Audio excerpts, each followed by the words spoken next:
Hello, it's Janet16 and I'm here today to give you an update on Cornell Street. So Cornell Street is a modern image layout I planned a couple of months ago now, and I wanted to do something like it because I see the Arriva trains a lot and I wanted to get some models, and there's no point running them on Stoke Summit because I purely want to keep that for 50s and 60s rolling stock. So Cornell Street's been built to run modern trains. It's a terminus end-to-end layout, not very big, ideal for DCC, for my first time for DCC as well.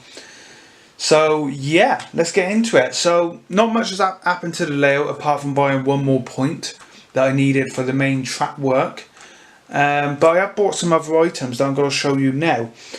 Number one item that I really wanted to get for my class 143 is these people sitting down. So it was recommended by a good friend of mine, another YouTuber, A76. I asked him how easy is it to DCC chip a class 143, and he said it's not too bad in that. Go for a small chip. He said, but beans you got the body off it and everything, buy some people to go in the unit. And I agree, because the windows are quite see-through and you can see all the seats, and I think this just adds to the realism of putting people in there. So I'm hoping Backman release more of these. I don't want to buy another pack of the same because I don't want too much of the same thing going on. But yeah, I picked these up. It took me a while to get my hands on them, but I did manage to find some at Hatton's. My local two shops didn't have any, sadly. Nextly, not Nextly, that's a word. I'm terrible at Scrabble. So, yeah. But I picked these up. Point motors. So, one thing I've always left and never got around doing is adding point motors to my layouts. And Stoke Summit is in the same process at the moment. No point motors, even though I want them.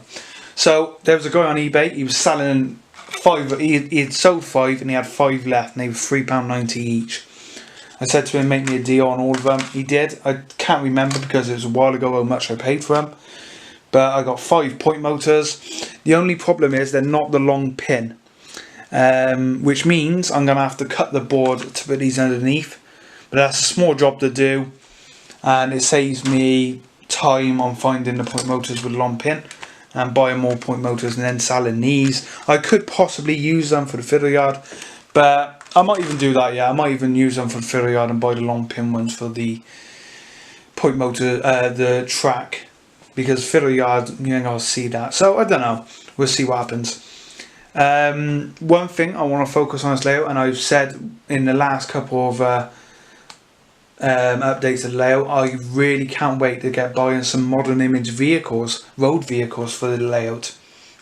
I started that the day I bought these figures. I also picked up this network rail van.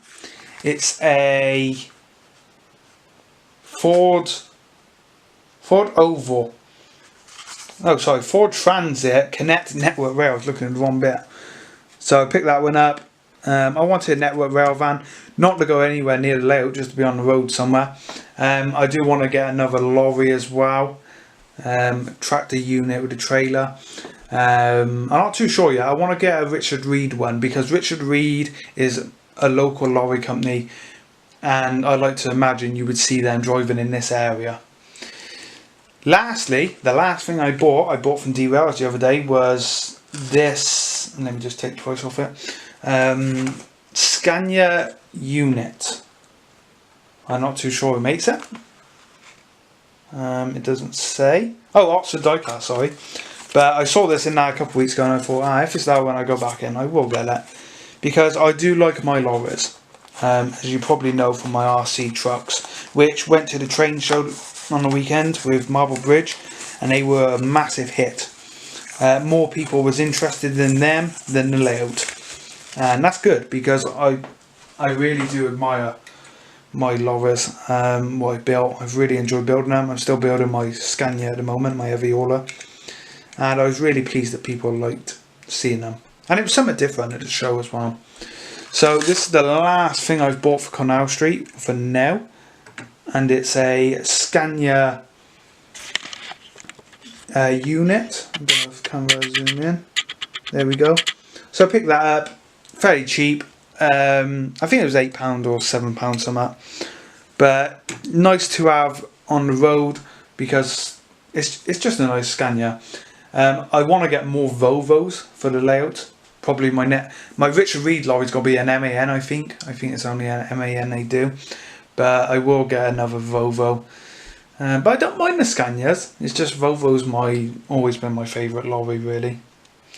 But no, I picked that one up. I was really pleased with that. There is one more thing I need to show you actually. I don't know where. I'll put that there for now. I picked this one up the other week from the model shop.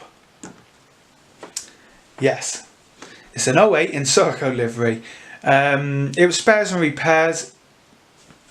Basically, the rods kept coming off. Hopefully, I've solved that. I will be testing it in a second. As soon as I finish this video, I will be testing it. But I picked this one up. It was a bargain price. And I know these do not run in my region. I've never seen one, to be honest, where I live. But it's something else I can just run a little bit different on the layout. Cornell Street is a terminus station, like I mentioned. But the idea is that I'm going to have some modern image diesels stay in the bay platform on the weekends. And then on the weekdays, the bay platform's used for passenger duties again. So a little bit of, I want to build a timetable for this to run properly. So this is something that can stay in the bay platform on its own. I don't plan to put any wagons with it. It's just going to be a nice little 08 on its own really.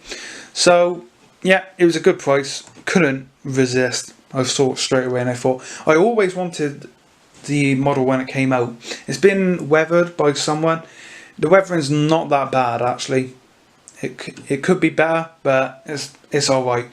Some of the models that go in now second hand where I get them from Antics, some of the models are badly weathered, and if Martin ever watches this video, you know what I'm talking about. But this one's actually okay. This is not too bad. So that's it.